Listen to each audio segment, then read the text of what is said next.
제니가 입으면 네. 흥하거나 망하거나 네. 둘 중 하나다. 흥하는 브랜드들은 스파이크 반응이 발생을 했을 때 이 브랜드들을 더 띄워줄 수 있는 애들인데, 또 망한다라고 하는 애들은 네. 준비가 되어 있지 않은 상태에서 갑자기 유명인이 스파이크 반응을 이제 해버려가지고 서비스에 대한 이제 저하, 품질 저하라든지 이런 것들이 또 발생하게 돼가지고 훅 꺼져버리는 경우도 있는 것 같아요.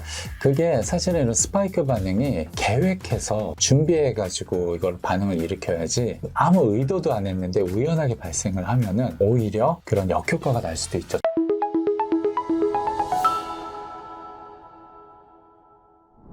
이렇게 스파이크 전략을 이해하기 쉽게끔 이렇게 만들어 주시다니. 그러면은 아무래도 이제 브랜드를 운영하시는 분들이 팬 브랜드를 만들고 싶으신 대표님들이 아주 많으실 거잖아요. 그러면은 이런 스파이크 전략을 이제 만들어내겠다라고 해가지고 이제 열심히 이제 마케팅 활동이라든지 브랜드를 위한 브랜딩을 하면서 이 스파이크가 딱 발견되는 그 순간을 어떻게 인지하면 될까요? 일단은 이제 만약에 내가 데이터가 있으면은 그 구매자의 그런 이제 데모그래픽, 그런 인구 통계적인 변인을 보면은 파악은 될 수가 있어요. 가령 예를 들어가지고 테슬라의 모델 S가 미국에서 처음 나왔을 때 가장 먼저 스파이크 반응을 보인 건 기존의 전기차 구매자들도 아니고, 또 기존에 1억 넘는 럭셔리카를 구매하던 사람들도 아니고, 영앤리치 얼리 어댑터들, 그게 사실 데이터상으로 이제 파악이 되거든요. 그 다음에 마켓컬리 같은 경우도 첫 2년 동안 가장 많은 매출이 나온 게 강남 3구에 거주하는 30대 직장 여성들, 이렇게 그런 데서 이제 스파이크 반응이 발생을 했고요. 데이터상으로 어디에 거주하는 어떤 사람들인지 이렇게 그게 파악이 되면은, 이게 선망성 집단에서 스파이크 반응이 발생을 했구나 아니구나, 요걸 좀 파악할 수가 있어요. 특정 유형에서 반응이 나오는지 아니면 굉장히 다양한 사람들이 쓰는지, 그 차이가 일단은 통해서 알 수가 있고, 두 번째는 스파이크 반응이 선망성 집단에서 발생을 하면요, 이 선망성 집단은 아무래도 인스타를 사용한다거나 뭔가 이렇게 드러날 확률이 높기 때문에 스파이크 반응이 발생을 하면은 이렇게 온라인상에서 그들이 사용하는 물건들이 보이기 시작을 해요. 그런 거를 이제 봄으로써 지금 이 스파이크, 그러니까 선망성 집단에서 스파이크 발생을 했구나, 이런 걸 또 파악을 할 수가 있습니다. 아무래도 이제 각 운영하는 브랜드 중에서 몇몇 브랜드들이 갑자기 우리 브랜드 매출이 어제자 매출이 너무 팍 늘었다. 이게 뭐 때문이냐 이렇게 해가지고 또 분석을 해보면 특정 커뮤니티, 트위터 같은 데에서 막 엄청 이제 RT가 돌았다든지 거기서 이제 갑자기 반응이 팍 이렇게 터져가지고 나도 써볼래, 나도 써볼래 이렇게 되는 경우도 진짜 많더라고요. 그런데 아무래도 이제 이 스파이크 반응이 이제 발견을 해가지고 브랜드가 이제 좀 커진다라고 하는 것들을 이제 계속 유지를 해가면은 좋겠지만, 아무래도 이 불씨가 더 활활 타올랐으면 좋겠는데 푸슉 꺼져버리는 경우도 많잖아요. 아무래도 이제 저도 이제 제니가 입고 그런 브랜드들을 좀 많이 관심 있게 보는 편인데 그런 얘기들도 또 있더라고요. 제니가 입으면 흥하거나 망하거나 둘 중 하나다. 하나는 흥하는 브랜드들은 이제 그런 이제 스파이크 반응이 발생을 했을 때 이 브랜드들을 더 띄워줄 수 있는 애들인데, 또 망한다라고 하는 애들은 이게 준비가 되어 있지 않은 상태에서 갑자기 유명인이 스파이크 반응을 이제 해버려가지고 그 브랜드의 인지도가 약간 그 서비스에 대한 이제 품질 저하라든지 이런 것들이 또 발생하게 돼가지고 훅 꺼져버리는 경우도 있는 것 같아요.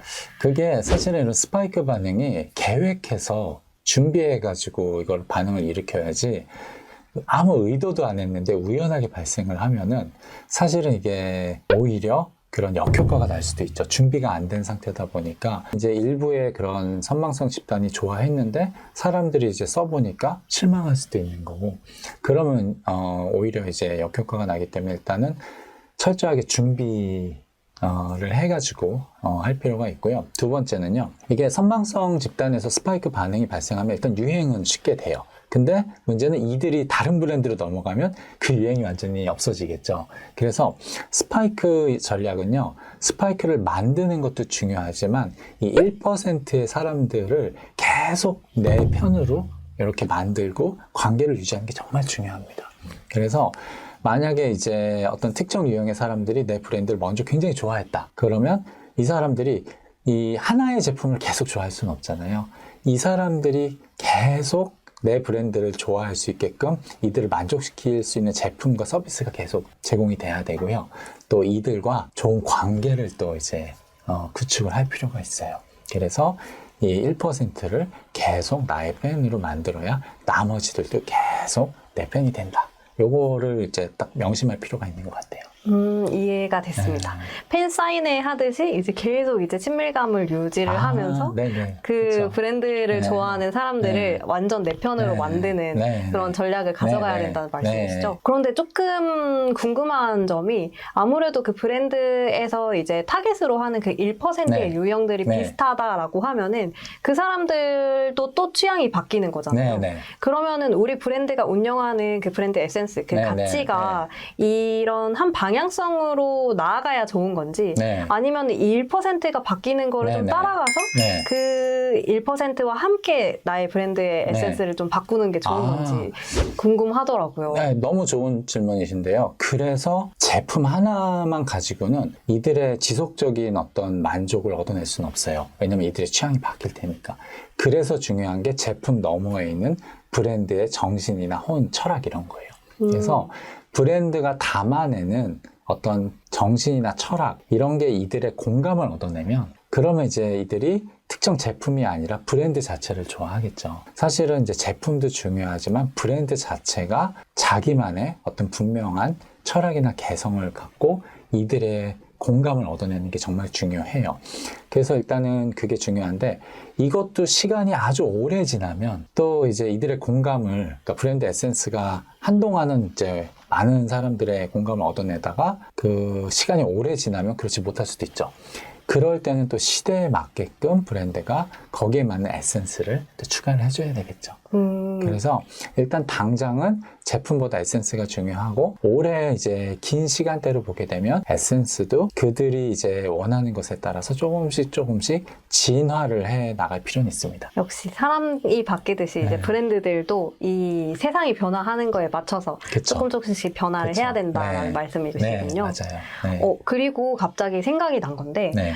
책에서도 등장하는 이 마켓컬리 네. 예전에는 말씀하셨던 것처럼 네. 30대 약간 네. 고소득 네. 네. 직장인 여성을 네. 타겟으로 네. 한 그런 제품들을 운영을 하면서 뭐 외국에서만 주문할 수 있는 그런 회에서만 판매하는 네. 그런 네. 버터라든지 네. 잼 이런 네. 것들을 판매하던 그 브랜드가 네. 지금은 또 가입자나 이런 것들이 좀 떨어지고 있는 추세잖아요. 네. 저도 처음에 마켓컬리가 나왔을 때 마켓컬리를 바로 깔았거든요. 네. 나도 외국에서 이제 유행한다고 하는 그 이즈니 버터 먹어봐야겠다 해가지고 이제 주문을 했는데 이제 마켓컬리에 들어가면은 보통 다른 이제 마트에 입점되어 있는 애들 그리고 다른 마트에서도 그런 애들이 이제 수입을 하기 시작하니까 다른 애들이랑 크게 다를 게 없다라는 생각이 들면서 그때부터는 또 이용을 하지 않게 됐던 것 같아요. 이런 부분들이 또 이제 브랜드 입장에서는 그러면 다시 그 브랜드의 또 가치를 찾기 위해서 다시 이제 타겟을 좁혀서 이렇게 가야 할까라고 생각을 하게 될 것 같은데 요렇게 조금 우리 브랜드가 약간 가치 브랜드화 되어가고 있는 상황에서 다시 팬 브랜드로 돌아가게끔 하는 그런 전략이 따로 있을까요? 되게 이제 중요한 질문인데요. 그러니까 가령 예를 들어서 그 애플이 팬이 정말 많잖아요. 혹시 아이폰 쓰시나요? 네, 전 아이폰 유저입니다. 네, 저도 아이폰을 쓰는데 사실은 저는 사실 아이폰을 잘 못 써요. 저도 이제 나이가 좀 꽤 있어가지고 아이폰에 있는 기능들이 어떤 기능들이 있는지도 다 모르고 사실 제대로 잘 못 쓰거든요. 근데 애플이 그러면은 저 같은 사람을 위해서 훨씬 더 사용하기 편하게 만들어줄 수도 있잖아요. 그렇게 안 하죠. 그래야 사실 애플 제품은 젊은 사람들한테는 직관적이고 저 같은 사람은 쓰기가 굉장히 불편해요. 그렇기 때문에 젊은 세대에서 계속 스파이크 반응이 유지가 되는 거예요. 브랜드에 있어서 이 스파이크 전략을 실행한다 그러면 자기가 처음에 타겟으로 했던 그 초점, 그거를 놓치면 안 돼요. 계속 이제 그걸 잡고 가야 되는 거죠. 가령 예를 들어서 닥터 마틴 신발 있잖아요. 저는 닥터 마틴을 신으면은 다음날 하루 종일 허리가 아파요. 너무 무겁고 불편하거든요. 네, 발에 물집 생기고. 근데 닥터 마틴이 막 물렁물렁한 이런 운동화를 내놓으면 더 이상 닥터 마틴이 아니겠죠. 그러니까 이 선망성 집단의 마음을 완전히 이제 놓치게 되겠죠. 그래서 브랜드가 계속 이제 선망성 집단의 마음을 얻으려면 처음에 만들었던 그 엣지를 절대로 놓치면 안 되거든요. 근데 이제 만약에 좀 여러 가지 이유로 하향 아래쪽으로 이제 브랜드의 포커스가 내려갔다. 그런 경우라고 하더라도 이게 계속 올리려는 작업을 계속 해야 됩니다. 예를 들어서 럭셔리 브랜드들이 그런 일이 많아요. 그러니까 초기에는 정말로 이제 패션 피플들이나 되게 선망성 집단에서 굉장히 큰 사랑을 받다가 어느 순간부터 너무 많은 사람들이 쓰기 시작을 하면서 럭셔리 브랜드의 가치가 내려가는 거예요. 그럴 때 이제 럭셔리 브랜드는 뭘 하느냐, 그 크리에이티브 디렉터를 외부에서 이제 영입을 해가지고 브랜드에 그러니까 이게 단순하게 의상, 의류뿐만이 아니라 브랜딩 전반, 또 뭐 매장, 마케팅 모든 것을 완전히 리브랜딩을 해가지고 다시 한번 이들이 타겟으로 하는 선망성 집단을 이렇게 집단의 마음을 얻기 위해서 리브랜딩 작업을 합니다. 그래서 좀 우리 브랜드가 너무 가치 브랜드 수준으로 내려왔다 그러면은 우리가 좀 더 다시 예전에 가졌던 엣지를 이렇게 만들어야 되겠구나라고 생각을 하고 계속 그 작업을 해주는 게 저는 필요하다고 생각을 하고요. 그래야 브랜드가 계속 꾸준하게 선망성 집단의 마음을 얻어낼 수가 있어요. 너무 공감되는 게 저도 이제 패션에 관심이 굉장히 많거든요. 그래서 이제 패션의 브랜드의 흐름들을 보면은 이제 조금 연령대가 높은 타겟으로 이제 좀 디자인을 뽑아내던 브랜드가 갑자기 이제 디자이너를 교체를 하면서 10대, 20대를 타겟으로 하는 막 미우미우 같은 브랜드들이 아이돌들이 입으면서 갑자기 막 빵빵 터지는 그런 리브랜딩을 또 하기 시작하더라고요. 그렇죠. 그런 거랑 또 같은 결이라고 보면은 되겠죠. 그래서 패션 브랜드들도 다 흥망성쇠가 있잖아요. 근데 이제 너무 흔해지거나 아니면 저렴한 제품들이 너무 많이 풀리게 되면요, 브랜드의 위상이 확 사라져요. 사실 구찌가 이제 그런 일이 되게 심각하게 발생을 했었고요. 그래서 그럴 때 이제 디자이너나 크리에이티브 디렉터를 교체를 해서 다시 브랜드를 리브랜딩을 해가지고 자기가 원래 이제 타겟으로 하려던 선망성 집단을 계속 만족시키려고 하죠. 딱 패션 브랜드가 하고 있는 일이 정확히 그래요. 아무래도 고가일수록 더 그런 팬 브랜드에 더 집중을 하게 되는 것 같아요. 맞아요. 그리고 고가 브랜드들은 아무래도 이익률이 중요하고요. 높은 이익률을 얻으려면요, 팬이 있어야 돼요. 맞아요. 안 그래도 이제 또 명품 브랜드에서 뭐 계속 가격적인 이슈들이 많았잖아요. 또 10% 또 올리고 또 5% 올렸다. 이런데도 불구하고 없어서 못 사는 막 품절 대란이 일어나고 하는 것도 생각해보면은 또 그런 팬 브랜드를 더 입지를 공고하게 만들기 위한 하나의 전략이었다고 생각이 갑자기 듭니다. 네, 그럴 수 있죠. 네. 그러면은 아무래도 이제 조금 작가님이 생각하시기에 이렇게 브랜드에 초점이 맞춰지는 시장으로 좀 전반적으로 흐름이 변화하고 있다라고 저는 좀 책을 읽으면서 그렇게 판단이 들었는데 그러면은 앞으로의 광고 시장은 작가님이 생각하시기에 어떤 방식으로 조금 변하게 될까요? 네, 일단은요, 지금 너무 좋은 말씀을 해주셨는데, 그러니까 사실 마케팅 중심에서 조금은 브랜딩 중심으로 좀 바뀔 가능성이 보이기 시작은 해요. 왜 그러냐면 지금 이제 많이 하고 있는 퍼포먼스 마케팅들이 처음 이제 도입이 됐을 때는 굉장히 효과적이었는데 이제는 이제 너무 이제 비슷한 것들을 많이 하잖아요.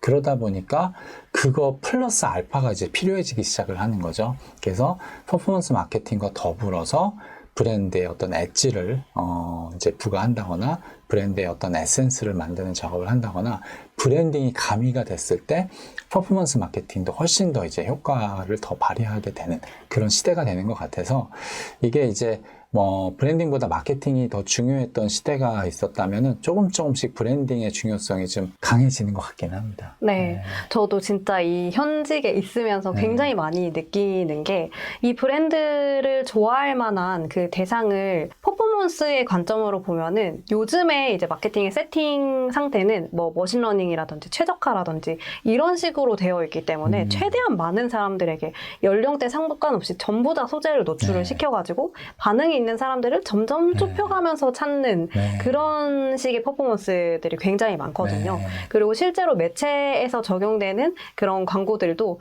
그런 시스템에 의해서 적용이 되고 있는데 진짜 작가님이 말씀하시는 그 브랜딩 전략은 아예 정반대로 한 사람 너만 만족하면 돼. 이렇게 되는 것 같아요.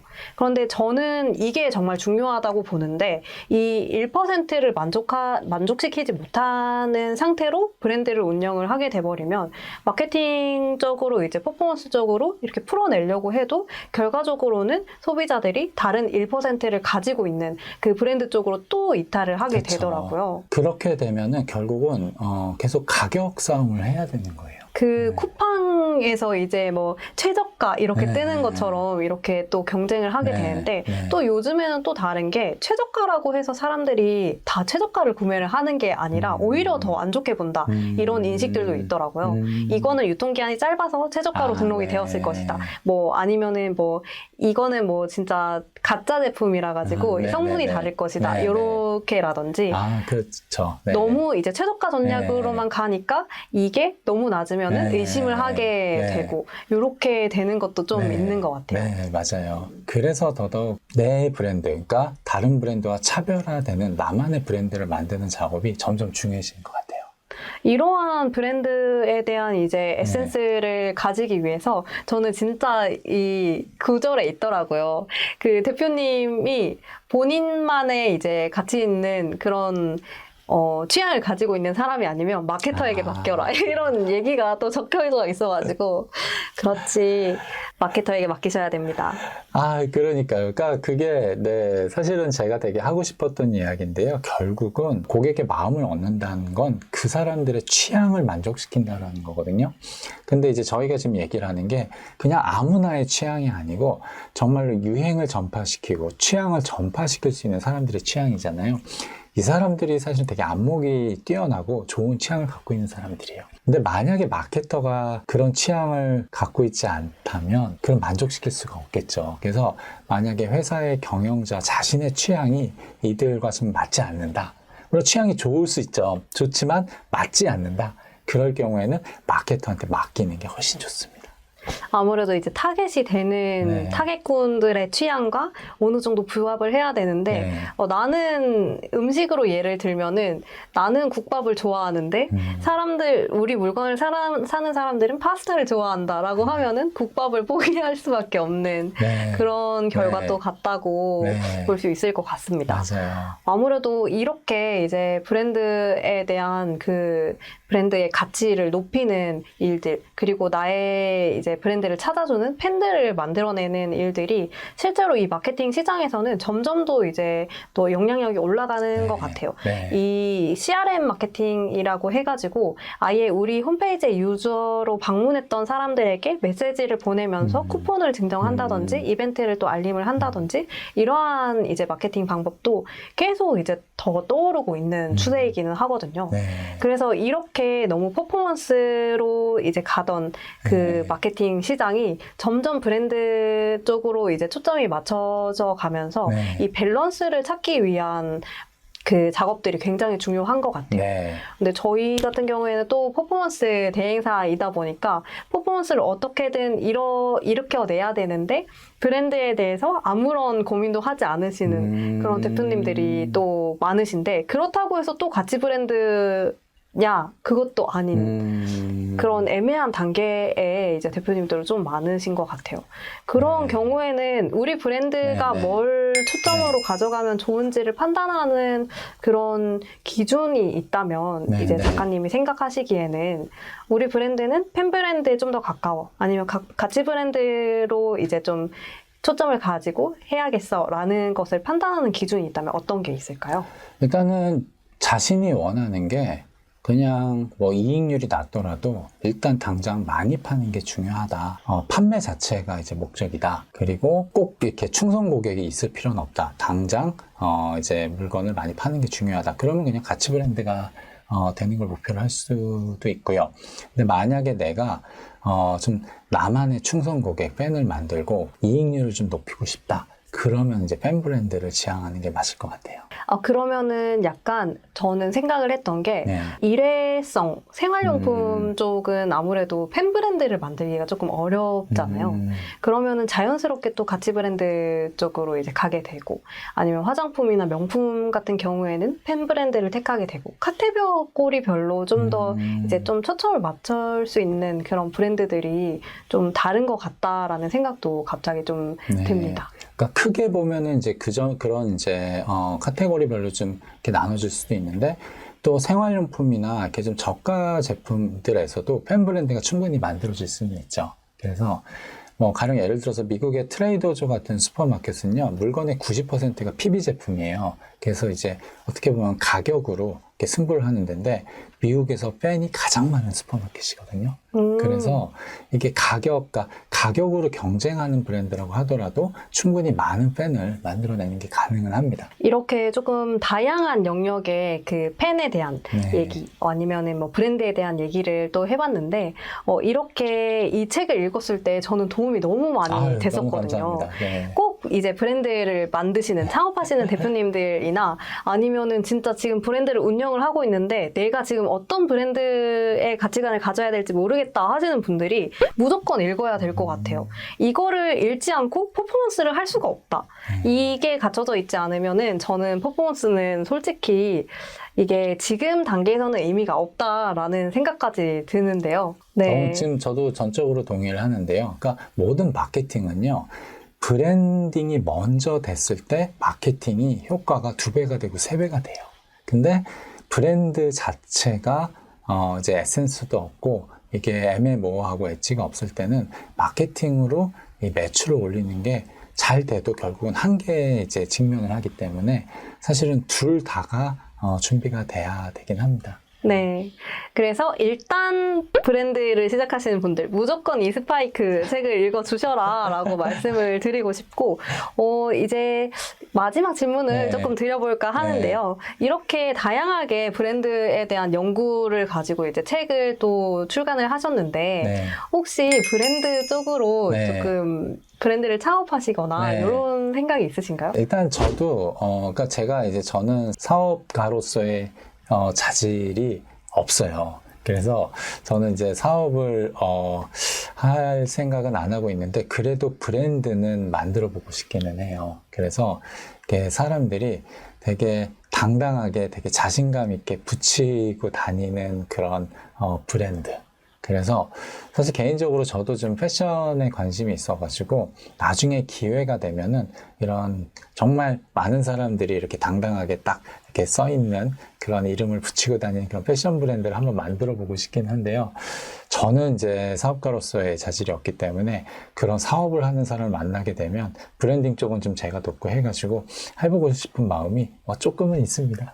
너무 궁금합니다. 그 브랜드가 어떤 브랜드일지 네. 너무 궁금한데, 그렇게 되는 날에는 꼭 관심을 가지고 저도 같이 그 브랜드 팬으로 한번 뛰어들어 보도록 하겠습니다. 아유, 감사합니다. 네. 그러면은 다음 작품에 대한 네. 이제 조금 예정은 네. 또 있으실까요? 사실 저는 그러니까 뭐 책을 쓰는 게 이번에 이런 책을 내야지 해서 쓴다기보다는 그냥 평소에 계속 책을 써요. 그래서 사실은 이제 써놓은 원고들은 많이 있거든요. 그래서 기회가 될 때마다 이렇게 좀 한 권씩 이렇게 소개를 해드리려고 합니다. 네. 그러면 다음 책도 네. 이제 좀 출판이 되었을 때 저희 네. 쪽도 인터뷰를 또 다시 요청을 해서 그때도 이렇게 인터뷰 같이 해주시면 너무 감사드리겠고, 그리고 오늘 작가님이 또 저희에게 선물로 이렇게 책을 또 가지고 네. 오셨어요.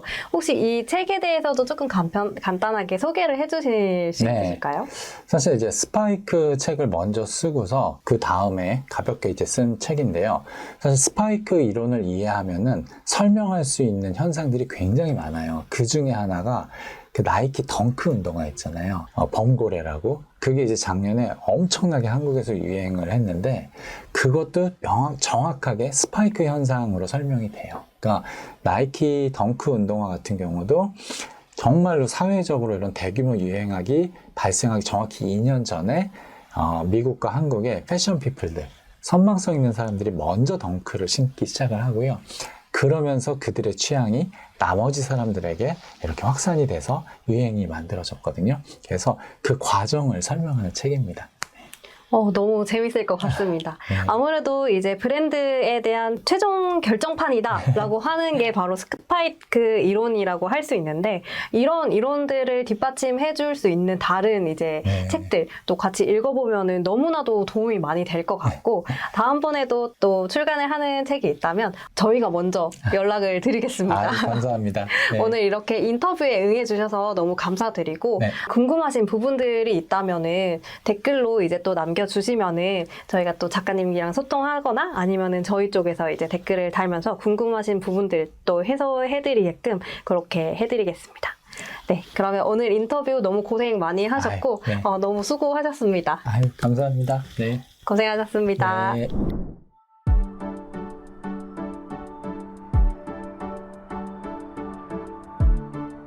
구독과 좋아요는 컨텐츠 제작에 힘이 됩니다.